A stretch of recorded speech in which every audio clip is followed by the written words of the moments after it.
Батын Нямагийн зохиол 17-ийн 41-р хэсэг. Хошуу дарга юундан шагдаргаа та юунд тагж шиг болчихвоо. Яриагаа дуусгаач. Захирын тушаах хилцсэн түшмэл осор баян хоёр таныг яасан гинэ? Хэлээд бай гэж шаардав. Шагдар 17 руу сэмхэн хялмалзаж түүний дэргэд юм ярихаасаа дургуутсаж байгаа нь илт мэдэгдэнэ. Тэгтэл юундан тэр яриаг нь 17-ын дэргэд хэлүүлэх гэж зориуд хүчлэн шахаж шаардаад байхлаар нь шагдар амныхээс аргагүй болж ийн өгүүлж эхлэв. Осор баян даанч цайдаггүй загнаж байна. Хөгшин намайг ёс бусаар гүтгэж гүжирдэн надаас 150 лам мөнгө 5 цэн алтны гэж гомб мэрэнд зарга мэдүүлсэн байна. Та мэрэн гэж битгий хэл, гомб түшмэл гэж яар. За мэдлээ. Тэр осор юу гэж гүтгсэн байгээвэл олногийн 7 дугаар онд миний хүү цэнд сүхийг цэргийн албанд даажлан гэж сүрдүүлэн надаас дээрх хахуулыг хүчээр авсан юм. Ардын шударгуу засгийн хууль энэ байдлыг харгалзан үзэж тэр алтан мөнгийн минь нэрагч шагдраас гаргуулan өчүүхэн ард намайг хохирлгүй болгох ажаа муу гэж мэдүүлсэн байна вүлээ. Тэр үед тамгын газар осрын хүү цэнд сүхийг цэрэгт татах гэсэн нь үнэн. Гэвч дамирын оточ биеийн үзээд энэ хүн бөөр нурууны өвчтөй учраас цэргийн албанд тэнцэхгүй гэж айлдахад нь бид гаргасан тушаалаа цуцалсан юм. Харин би осроос хумсны төдийч хахуулаваагүй. Бас ард чоймблоос засгийн газрын төлөөний түшмэлд өгсөн хуучин өргөдлийн хуулбар гэгчинч уул үндэсгүй хотод хуурамч бичиг болохыг хамтд толлуулъя. Өвгөн минь бий эрхэлсэн тушаалаас анхаалагдаж эгэл эргэн болмогц үл бүтэх этгээдүүд хар санаа өвөрлөн дайрч давшилж байгаа нь энэ билээ. Бэ тэргүүн тослогч байхдаа албан ажлын ашиг тусын үүднээс хойрох хөшүүн хүмүүст хатуухан хандаж шаардаж шахаж байсан минь үнэн. Харин тэр шахалт шаардлаганд өшөрсөн өөдгүй амьтад над руу улайран халдцгааж байна. Гэтэл гомб түшмэл юмны үнэн мөнийг олж тунгаан шүүхийн оронд үл бүтгэгчдийн үг хэлэн дэдгэн тэр алтан мөнгийг төлгөж надад тулгаад хэрвээс төлбөл чинь ял онооно гэж сүрдүүллээ. Бэ ингэж санаа зүүтэн доромгүй хилс хэрэгт холбогдчихлоо. Хошуу дарга минь өвгөн ард намайг өршөө нэгүүлсэж хар цагааныг ялгаж хайрал. Шагдар ингэж хэлээд улаан шугамтай моотуу дээр нямбайлан битсэн өргөдөл гаргаж шин даргад мэхэсхийн барив. Юндэн бичиг уншиж чаддаг юм шиг тэр өргөдлийг ширээн дээр дэлгээд гүйлгэн харж сууснаа. Ард чамблоос засгийн газрын төлөөний түшмэлд өгсөн хуучин өргөдлийн хуулбар бас худал хуурамч зүйлгэнэ гэж ширвхэн асуулаа.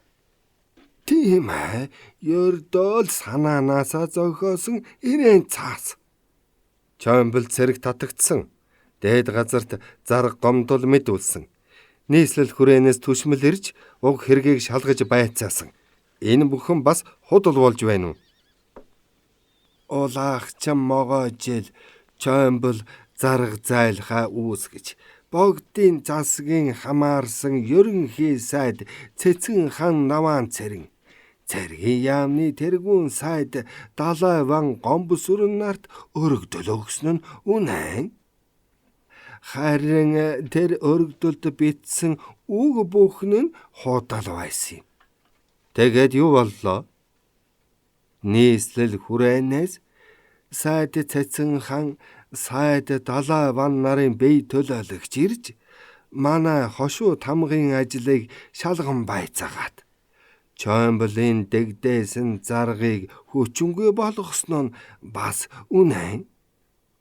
Харгистөрийн үед ноёд баядын дунд болж байсан элдвийн явдал надад ер хамаагүй. Танд осор баян хахуул болгож мянган лан өгсөн ч байг. Би тэр мөнгийг танаас гаргуулж осор баяныг тэтгэхгүй. Харин та ядуу ард Чоймболоос охор зоосны хахуул авсан байлаач би төлөөлөх аль төлөөлнө. Шагдргаа минь хүн бүхний мэдээжэр юмнаас бултах гэж битгий оролд. Эм өөдгүй зан нэр алдарт тань ус болно гэхээс тус болохгүй. Ард олон хизээ язаанаас ноёд төшмөд та нарын далан булчирхайг нэвт харсаар ирсэн юм. Таны ярьж байгаа энэ хэрэг явдлын дотор хинч маргах аргагүй цорын ганц үнэн бий. Осрын хүүд цэнт сүхийг цэргийн албанаас отчийн айлдал чөлөөлөөгүй, хээл хахуул чөлөөлсөн биш үү? Харин та осроос авсан алт мөнгөөр хүрээний түшмэлийг дам хахуулсан шүү дээ. Хүний золиосонд гарч цэргийн албанаас зайлс хийлээ гэж хэлс ял тулгуулсан хөөрхий Чоймбол яаж зовлоо? Эрэмдэг болтлоо эрүүдүүлсэн биз дээ.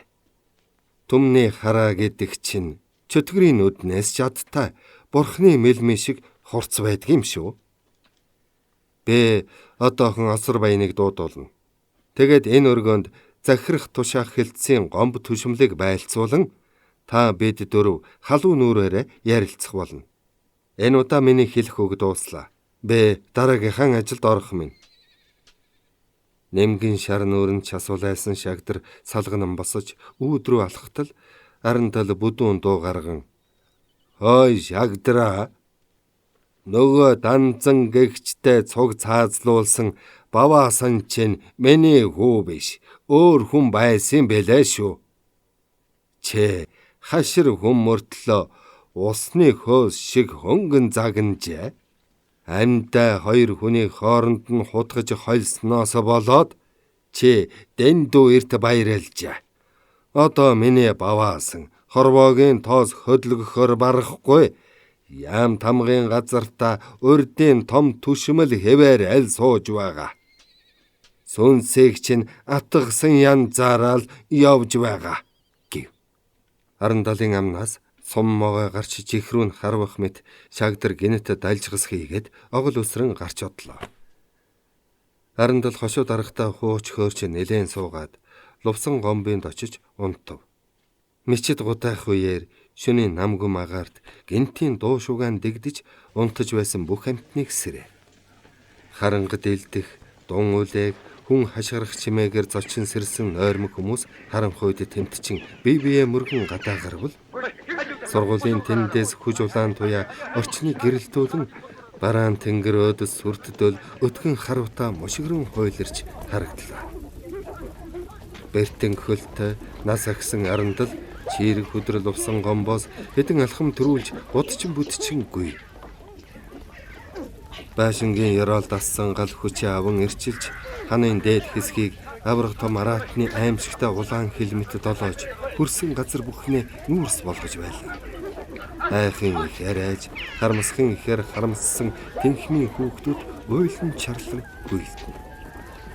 Тэдний дунд нүдэн оройдоо гарчхаад өвөөгөө дуудан зогсож байгаа болцоог арандал олж харав.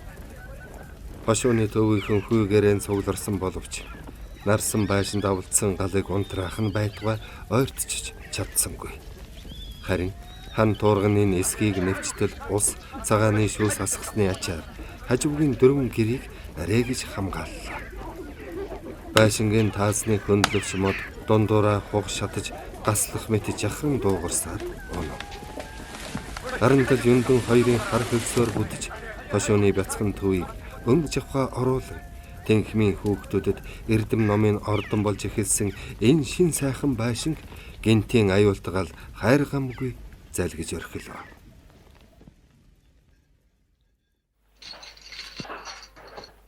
Багуудын алдад цоож харжигнан шоронгийн хаалга нээгдэв. Баваасан хэдийн танил болсон боловч үг сольж үзээгүй өндөр туранхай харгалзагчид туугдан бүдгэн гэрэлтэй урт хонглоор гэлдэрч дотоодыг хамгаалах газрын мөрдөн байцаагчийн өрөөнд орлоо.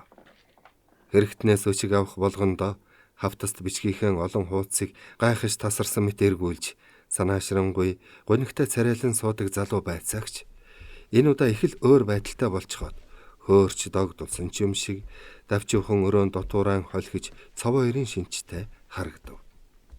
Ширээний нэг булан дээр хоригдлын малгай бүсийг тавьчихсан байлаа. Энэ бүхэн хэрэг явдал сайнаар эргэж баярт мөч тулгарсныг илтгэнэ. Баваасан буланд тавьсан мухар сандал дээр суухдаа голд зүрх нь хизээнээсээ илүү хүчтэй зохилж байгааг мэдрэв. За Баваасан минь, чамд туйлын баяртай мэдээ сонсгоё. Чи суллагдсан гэж байцаагчин хэлэхэд Баваасан үндэс хийсэн боловч нүүр царайд нь ямар ч өөрчлөлт гарсангүй. Тэрээр сэтгэлийнхэн догдоллыг дарж чадаад танд баярлалаа. Гэвч уг нь айл эрт ингэх ёстой байсан юм л да гэж хэлв. Байцаагч толгой дохин мишилзэж тийм ээ, энэ бол яах аргагүй үнэн үг. Одоо бидэнд чамаас нуух юм огт байхгүй. Чи учраа мэдэх хүн. Учраа мэдэхэр чи барахгүй. Төр улсад чухал үүрэг гүйцэтгэж байсан. Цаашдаж гүйцэтгэх гэж байгаа хүн. Иймээс би чамд хамаг үннийг хэлэх ёстой. Баригдах болсныхоо шалтгааныг чи өөрөө сайн мэдэж байгаа шүү дээ. Хувьсгалт засгийн заналт дайсан болсон төрсөн ахаа нуун дарагдуулснаар үл барам. Тэр оргодол хулгай Жон Вангийн хошууныханд баригдаад шоронд хоригдож байхад нь чиний бие манай чин амь насыг хорлох зэргээр хэрцгий арга хэрэглэж уг этгээдийг суллан явуулсан тухай мөн хошооны тамгын газраас ирүүлсэн алтан бичгийг үндэс болгож бид чамайг хэрэгт татсан юм. Гэхдээ тэргүүн туслагч шагтрын мутралсан айлтгал уу гэж Баваасан ёжтой асуулаа. Мөрдөн байцаагч тэр асуултыг хариулахаас зайлсхийм. Төрсөн ахынхаа хувьсгалд дайсгансан ноцтой гэмтргийг нуун дарагдуулаагүй. Харин цаг тухайд нь илчилж байсныг чинь бид мөрдөн байцаалтын явц дундуур магадalж тогтоосон юм. Тэгэхдээ чиний удаа дараагийн өчиг мэдүүлгээс гадна цэргийн яамны тэргүүн сайдын тодорхойлолтыг гол үндэс болгосон. Ноднын жилийн намар Цэцэн хаан аймагт явж байгаад хүрээн дэрсэн өдөртөө тэр дугар гэгчийн хэрэг явдлын талаар Магсаржав сайдад тодорхой мэдгдсэн чинь яах аргагүй онсон байна. Чин үннийг хэлэхэд маа сайд манай газарт яггүй хэлгэнэж та нар тэр хувьсгалын дайчин цэргийг дур зоргоороо баривчилж байдаг яасан цадиггүй улсав. Хатуу бэрх цагт ах トゥ 2, эцэг хүү 2, эсрэг тэсрэг онол баримтлан дундаа дайсгансан баримт олон бий. Ахын бурууг дүүд нь ялзааж хэрхэвч болохгүй. Баваасан ямар ч гэм буруугүй болохыг би баталж байна. Түүнийг одоохон сулал гэж шаардаж байлаа. Гэвч хууль бол хууль шүү дээ. Дугарыг нуун дарагдуулаагүй чинь үнэн боловч түүнийг шоронгоос оргуулсан хэрэгт чи холбогдох эсхийг магадлах гэж бид маш их цаг зарцууллаа. Уг хэргийг газар дээр нь ичнээн шалгуулах ажил тун их удааширсныг би бүрнэн хүлээж байна. Шоронгийн манаачийг хорлож дугарыг оргуулсан этгээд одоо ч илрээгүй байгаа. Харин чиний хувьд бол хөдлөшгүй баримт нотолгоог бид бүрдүүлсэн. Нэг эцгийн 2 хүү дундаа эвлэршгүй дайсан болсныг бид нэгэнт тогтоолоо. Чиний гэр орных нэгч чамлалтгүй судалсан. Тэгтээ голдуу ичнээгэр шүү. Одоо дугар хаа яваа мэддэхгүй байна. Бэндри явуулын хошууны нутагт үзэгдэхэн байсан гин. Хан Хэнти уулын аймгийн зүүн өмнө талын хошуудаар ямар нэгэн этгээд хорлон сүйтгэх ажил хийж яваа сураг гарч байна. Тэр этгээд ёр бишийн овсгоот хашир дог дайрамчин бололтой. Хошоо нутгийнх нь түүнийг барьж чадахгүй байгаа юм. Хүн амьтанд бараагаж харуулдаггүй хаяа хальт мөлт үзэгдлээч гэсэн тэр дорхноо чөтгөр шулам шиг алга болчихдаг гин. Тэр хүн дугар байж тунч магадгүй. гэж хэлснэ. Нэгэн цаас гарган бодвол чи бидэнд баярлаагүй л лав. Ажил амьдрал чинь урт удаан хугацаагаар хохирлоо. Энэ цаасыг аваад гомдлон бич гэв. Баваасан алгаан үрж би яагаад гомдох вүлээ гэж асуулаа.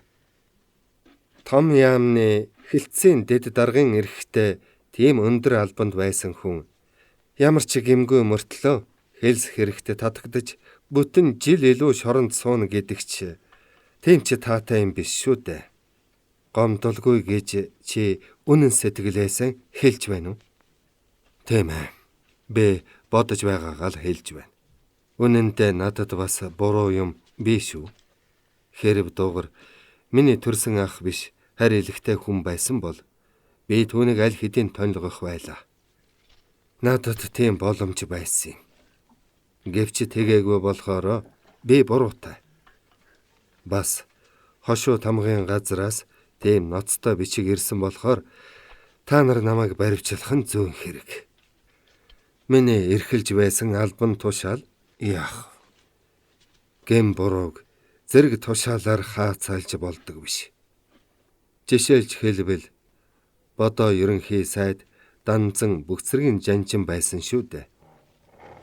Чи мөн жишээ татхуулсан олбоо бодоо Данзан 2 жинхэнэ урман тэрслэгчд байсан юм. Харин чи бол зөвхөн хэлмэгдэгч. Хэргийн үнэн учрыг олж ухаалаг энэрэнгүй хандсан хойсгалт хуйланд би баярлалаа. Гомдол байхгүй юм бидтэй. Үгүй. Цэргийн яам чамайг хуучин албанд чинь эргүүлж оруулна гэсэн. Малгайган өмсөж бүсэн бүсэлч. Тэгээд явда.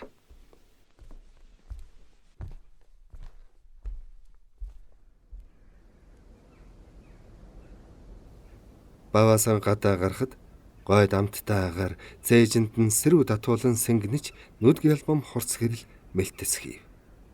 Өвлийн нарны сулхан цайвар туяа бүрэнхийд дассан нүдийн тэгд сүрхийг ялбуулжээ. Саяхан орсон гэлээч хүний хөлд дагтаршиж шороо тоосонд дарагдсан цас бас л хурцөнгөөр гялалцсан ногоон туяа татаж харагдана. Толгой нэргэж хөлн туйлцахад Баваасан Довжааны хажуугийн намхан хайс түшиж хэдэн мөч амсхийн зогсов. Гаднах орчинд аажим дасаж биеийн сэрэхэд гэр рүүгэн алхажээ. Ингэж эрүүл агаар салхийг чөлөөтэй амьсгалах цаг ирнэ гэдэгт бат итгэж байсан болохоор нэг их баярлаж хөөрсөнгүй. Бас олон сар ажил амьдралаа алдаж хоригдсон байцаагцсандаа гомдож гутарсан ч үгүй. Баривчлагдсан суллагдсны аль аль нь зөв ёсны хэрэг гэж тэр боджээ. Жинхэнэ цагаантан шийдсэн хорлон сүйтгэгчийн төрсөн дүү. Тэр ахтайгаа ямар нэгэн холбоо сүлбэтэй байж юу магад гэсэн сэжиг хэнд ч төрөх ёстой биш үү?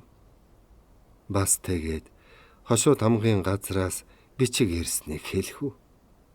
Ингээд бодоход хуулийн газар намайг цагдаж шалгахаас өөр яах вэ? Харин нэгэнт шалгуулж хэрэг цагаатсан болохоор сэтгэл нэгмсэн амарлаа. Яах? Хүзүүн дээрээсээ хүн тачааг аваад хайчихсан юм шиг болох чинь вэ?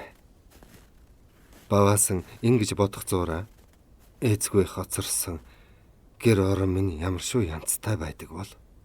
Хүн амтан тогтох аргагүй мөсний хонгил шиг болчихсон байж таарна. Дөрсгүй багчууд цонхыг хагж улууцсан, булгайч нар духуулсан, элдвийн амьтад орж хонголдог болсон байж ч мэднэ. Буян цай хоосон герт хоол ундгүй яаж өдөр хоногийг өнгөрөөх вдэ. Нэг тийшээ явсан байх. Тэр одоо хаана байгаа бол? Нөгөө Дэмбэзааны дойтсон болов уу? Эсвэл охин дүүгээ олоод Жамбал начин гэгчинд толгой хоргоцсон ч байж магадгүй гэж хэвгэнсээр яв. Байшингийнхан дэргэд хурч ирвэл цоожгүй хаалганы цүү унжиж тоосгон яндангаас бүдгхэн утаа гарч байлаа. Баваасан Довжаан дээр хөлөө арчаад босгоор алхахад жижиг өрөө нь пүн хийсэн дулаахан уур илчээр эзнэн ухтав. Цэрэг төмөр оройг хуучин ирээн бүтээлгээр нь хучиж хөнжил дэрийн цэмцээтэл зассан харагдана. Буянцаа орны өмнө шалан дээр гудас дэвсэж нөмөрсөн дээлээ хөлрөвгэн өшөглөж нүцгрээд духандаа хөлс бур зайлган сунхаараа сунаад унтаж хэвтэнэ. Шавар зуухны ширэм улаасах шахтлаа халжээ. Зуухны булан дээр тавьсан данхтаацаа дарглан буцлана. Ширээн дээр тархан хоньны дал, дөрвөн өндөр хавирга, маяур бов, танзуур мэтийн идэ хоол тавиад орхижээ. Баваасан унтаж байгаа залууг сэрэх гэж яарсангүй. Өлмий дээрэн гიშгэн явж цайнаас аяглан нэг хавирга шүүрч аваад зулгааж эхлэв. Тэгтэл буянцаа гинэт сэрээд ившэн сунаан өндийснө баваасан харчхаад норимгнүүдэд онилгон бүлтийлгэн ширтэж дуу алдан бослоо. Завхороо дүүрэн өлмс мэлмрүүлж та хэдийд ороод ирвэ? Ямар сайхан бэ? Би ирснийг чи юр мэдсэнгүй. Юунд унтва? Арай гэж ирэхэд чинь унтаж хэвтэгч гэжтэй. За, тэгэд бүр тавигдсан уу? Тэр газар руугаа дахиж очихгүй байгаа үсттэй гэж гинэн балчир хүүхэд шиг өгүүлжээ. Хоёр эрийн яриа ингэж хамгийн ерөн сэдвэр эхлэв. Би дөнгөж сайхан ирсэ. Битгий зов. Намайг ирэхэд чи заавал сэрүүн байх ёстой биш шүү дээ. Харин чи гэрээг минь одоо болтол сахиж байгаа хэрэггүй. Хоолунд хаанаас олж байв? Нөгөө миний үлдээсэн хэдин янчаа дорхноо дуусчаа үсттэй гэж баваасан хэлжээ. Би мөнгөөр юр дутаагүй. Морой зарчихсан. Зах дээр үн хаялцуулаад 20 янчаа хүргэсэн. Хоолоо идэлгүй унтчихсан биз дээ. Би хоол идсэн. Энэ бол таны зог. Би сүүлийн үед таныг ирэх болсон байхаа гэж боддог болсон юм. Тэгээд өдөр бүхэн мах чанаа тавьдаг юм. Бэлэн ор байсаар бахад юунд газраар унтсан битэ. Таныг ирнэ гэд үгүй тэгээд та бүр өмсөн тавигдсан байхаа үсттэй. Тийм ээ, бүр суллагцсан. Өлсөж цангаж их ядарв. Би баахан амарч байхад ирлээ. Сайн хоол цад дотлаан идээд хэвтэж байсан чинь юундаа ядрах вэлээ гэж баваасангийн наргиж хэлэхэд хөргөн хүүн хэдий гинэнч гисэн үздэл эргэлзэж ямар сони юм бэ? Том улсыг хордог хот газрын шорнол тийм байдгийн бах та. Би хошууны гянданд орж үтсэн. Дуралмаар газар биш байна вэлээ гэснэ. Тэгж тавтай тухтай байсан мөртлөө царайт нь ямар их цонхичгоо вэ гэж асуув. Агаар салхинд яваагүй хүний нүүр царай иймэрхүү л байдаг шүү дээ гэж баваасан хананд байгаа жижиг толинд өөрийгөө харж өгүүлээд халуун цай шуналтай сорж духныхаа хөлсийг сэмхэн арчжээ. Хороо зузаан гадар өөхтө дөрвөн хавирга хагас дутуу мөлжөөд далны маханд хөрөлгүй цадаж дотор нь бүр бялуурах шиг болов. Энэ хоол үнэхээр хурцджээ. Хурган бантантаа шөлхийж өхөө гэж буянцаан асуухад баваас нь толгоос өгсөрч. Үгүй. Хоол орох цай даанч алга гэв. Хадамах намайг хууч мэхлээгүй, тоглож наргаач үгүй. Яг үний юм хэлсэн байх нэ.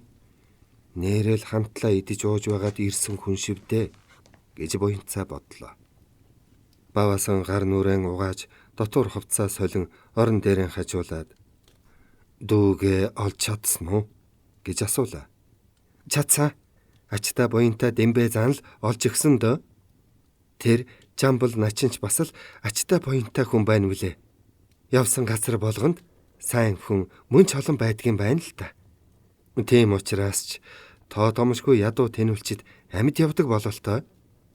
Тэрүүнэ. Тэгээд дүү чинь ямар шүү байна вэ? Цаваа гэдгинч хөөхөн гэдгинч жигтэйхэн. Харж ханшгүй л амтан байна. Багынхаасаа уламж хөөхөн болчихж. Сэвлэг үсний нүнэр ямар их дотн сайхан байсан гэж санана. Харин надаас биш үрхэж гэрвшээд ойртож өгөхгүй аав ээжийнхээ согон доогоор шургачгаад байх юм. Хараагийн бадамсад гэдэг хүн дөө чинь хуурай эцэг ихтэй хааны гүн чиг тахиулж байгаа гэж үнэн голоор нь хэлсэн байна билээ. Тэгтээ хааны гүн жигч гэсэн хаяа захирч залдаг байж таарна. Харин миний дуу бол юм бүхэнд дураараа ажиллана. Түүн рүү салхич салхилахгүй бололтой. Тэр гэрийн эцэд чамд яаж хандаж байв? Манад бай хүү минь бол өмч хөрөнгийн минь хагасыг өмчилж ав гэж намайг зөндөө ятгсан. Хэрэг би зөвшөөрвөл бас л дур зоргоороо туйлж гарах байлаа. Тэднийх уг нь ядуу айл байсан боловч хүрээнд ирээд гайхалтай түргэн өөдөлж өндийсэн гин. Жамбалгай хоршоонд бараа очиж буулгадаг ажилтаа болоод зөндөө их мөнгө авч эхэлжээ. Нас нь агсан боловч уг нь бүх хүн гисэндээ хоёр талдаа нэг шуудаа гурил сугавчилчаад ёр ажиггүй явдгийн билээ. Лав 5 хүний ажлыг ганцаараа хийдэг байхаа. Бас хөгшнө нь хоршооны хог шороо зэвэрлэж хоногийн хоолнд элбэг хүрэх мөнгө олдог бололтой. Ер нь тэднийг цалигжил байгаа айлдаг. Харин би 2 хөгшөнд уучраа хэлсэн. Намайг өөрчилж аваад өсгөж өндийлгсэн эцэг их 2 минь дайсны гарт ам өргөдөхтэй. Хүүгээ хүний өр болчихно гэж бодоогүй лав. Би тэдний хүү хэвээрээ энэ насаа өнгөрөөлнө. Өөр хүний хүү болохгүй. Харин та нарыг насанд дарагдаж доройтсон цагт дүүтэйгээ адил өргөж асрана гэж хэлсэн. Би тэднийд өдөр болгон очдог. Дэмбэ зааных, жамбал начныхны аль аль нь надад үргэлж хоолунд өгч байсан. Тэгтээ тэд нөгөө сайн нөхөр чинь одоо л гараад ирнэ байх. Тэгт нь ирүүлээрэ гэж хэлдэг юм. Нэг сайн нөхөр минь шоронд орсон гэж би тэдэнд хэлсэн юм л та. Өчигдөр жамбалгайх надад хоньны өрөөл мах өгсөн юм гэж буянцаа өгүүлээд таныг яагаад баривчилсан юм? Ямар хэргийн учир ийм удаан хорих болов хэмээн сонирхож байсан гол юмаа зүрхлэн асуужээ. Баасан бодол болж тааз ширтснэ. Манай гэрийн гадаа чамайг бууцсан тэр хүнээс болж би баривчлагдсан гэж хариуллаа. Тэр чинь ямар хүн юм? Минь төрсөн ах. Жинхэнэ цагаантан. Бас тагнуул хорлон сүйтгэгч. Буянцаа баваасан руу алмайран ширтэж энэ хүн одоо л наргиж эхлэх нэ гэж бодов. Гэтэл баваасан миний ах дугар гихч тэр дээрэмчин ир. Өнгөрсөн зун гэр орныхоо орчим дээр гэлдэж элдвийн гай тарж яваад баригдсан юм. Гэтэл шөнийн тэн алдад манаач нь гинэт өгч дугарч шоронгийн гэрийн ард талаар хэдэн уян суглаад хан дээгүүр нь даван оргожээ. Манаачийн бийд ямар ч шарах шалбархай няцарсан гэмтсэн тэмдэг байгаагүй. Харин энд тэнд дэнхөх толб амнаас нь хөөс гарсан шинжтэй байсан гин билээ. Тэгэхлээр хэн нэгэн этгээд манаачид хороомцуулж дугрыг оргуулсан нь мэдээч. Би тэр үед тэнд байж байсан болохоор энэ хэрэгт сэжиглэгдсэн юм. Гэвч хууль хар цагааныг ялгаж намайг суллаа. Маргааш хуучин ажилдаа орно. Цэргийн яамныхан миний сайн нөхөд надад үргэлж эргэлт оруулж байсан. Одоо тэр дээрэмчин нэг тийшээ явсан бололтой. Хошоо нутаг хурх цайдам хавьд сурган тасарчээ гэж хэллээ. Тэр хахаа ятгаж синхруулээд зөв замд нь оруулж харга байгаагүй юм уу гэж буянцаа асуулаа. Баасан уйтгартаа мишилцэж өшөө ханзонгоор хамаг цусаан хордуулж зүрхэн чулуужин нэгэнт шийдэж улаарсан хүнийг яах ч арга алга. Түүнийг замаас нь гаргана гэдэг чоныг махнаас гаргана гэсэн үг. Тэр чамайг буудаснаа нь юу ч биш. Хэрэгтэй гэж үзвэл намайг юм уу аав ихч цааш нь харуулахаас буцахгүй баг. Одоо дугрыг сум мэс хоёрын аль нэг нь л тэр бузар замаас салгана. Түүнд өөрийн хэлснээр зөвхөн үхэлэл үлджээ гэв. Ямар хүн манаачид хор амсуулж дугрыг оргуулсан юм бол тэр хүнийг би таамаглаж байна. Гэтэл гаргаад ирэх баримт даанч алга.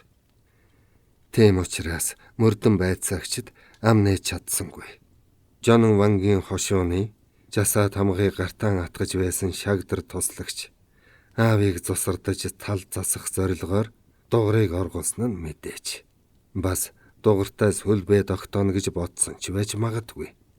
Гэвч түүнийг батлах аргагүйгээс хойш яана гэхэвдэ. Хуулийн газарт хуудуутай юм ярьж болох биш. Тийм том түшмэл арын толгойг зусардна гэж юу? Зусардах нэг учир би энэ чи бий. Гэвч би түүнийг чамд дараа хэлүүч. Харин чи Бендрия хан уулын хошууруу явна байгаа. Би цэргийн агтнаас нэг сайн морь гаргуулж өгье. Чи явах уу? Би ч явмаар л байна л та. Гэтэл тэр дугар бодиг минь хөдөлчихвөл яа. Одоохондоо дугар ирэхгүй байхаа гэж бодож байна. Ирлээч хийсэн ölüm бар биш болохоор нүдэндээ өртсөн болгоны амь таслах гэж оролдохгүй байх. Дугар чамайг буудах үедээ согтуу байсан бололтой. Тэр тэгж олон дахин согтохгүй. Бууц орч дахин дуугаргахгүй. Чимээ шуугаан дэгдэхийг яасан ч хүсэхгүй. Яагаад гэвэл хорон санаагаа гүйцээхийн тул амиа хойхоолох хэрэгтэй гэдгийг тэр хинээс ч илүү мэднэ. Хамаа бусаар аллах таллах хийвэл хол харайлгүй баригдах юм уу? Нухуулах болно гэдгээ тэр сайн ойлгож байгаа. Цэргийн хэлээр ярил тэр одоо давшилтаас хориглолтонд шилжсэн нь лав. Тэгтээ хориглосон дайсан уламж аюултай байдгийн. Болгоомжтой яваарай. Гэр орноо нүүлгэж авчруулахаар би чамайг тийш нь явуулах гэж байна шүү дээ. Чи тэнд удаж болохгүй. Тун яарах хэрэгтэй. Болж өгвөл очсныхоо маргааш л гэр бараагаан ачаад наашаа хөдлөхийг бодоорой. Арын талгай урин дулаан болгоно гэх юм биш байгаа та гэж буянцаа өгөөлөв. Миний аав цагийн бэрхээс шантрахгүй байх. Ац нутгаас дөрвөж гараад хөхөө өвлийн хүйтэнд хөвч тайгаар бишгүй нүүж утсан юм. Бүгдээрээ энд сууршвалж сайхан л байна. Би чамд түрүүн хэлж байсан шүү дээ. Гарамцаа та хоёрыг ажилд оруулна. Жалам ихчиж зүгээр байхгүй. Ямар нэгэн ажил хийх нь лав. Болцоог хүрээний баг сургуульд оруулна. Тэгээд аав минь магна тэнийж хөлөөжийн амрах болно. Чи хэзээ явмаар байна? Маргааш явъя гэж буянцаа бодолгүй хариулав. Маргааш унах морь эд хүнсийг чинь бэлтгэж амжихгүй. Нөгөөдөр ч амжихгүй. Чи 1 сарын дараа явах болно гэж баваасан хэлжээ. Баваасан маргааш өглөө нь тоост гудамж уруудан сэтгэл догтлон алхасаар цэргийн яамд хурч ирэв. Харуулт зогссон цэрэг залуу төшмөлийг сониучрахсан харцаар ажиглаж эргэлзэх мэт болсноо үнэмлэх бичгийн шалгалгүйгээр 5 хийтэл ёслоод орохыг зөвшөөрлөө. Тэр цэрэг баваасан сайн таньдаг харуулын салааны хуучин байлдагч бололтой. Баваасан хонглоор хурдлан алхаж өрөөндөө орвол түүнтэй цуг суудаг балдан сүрэн "Хүй, гараад ирлээ" гэж дууалдан босоод амар минь дэнч асуулгүй. "Хөөгөө чи чинь нямбанд сууж угаад ирсэн биш үсттэй. Би чамайг бүр гудчиж унахтаа тулсан байх. Дөнгөж улаан голтоол амтаа орж ирнэ байх. Яаж тордож твэрүүлнэ дээ гэж бодож байсан шүү. Гэтэл чи урдийнхаасаа ч илүү гялалзаж харагдах чинь вэ?"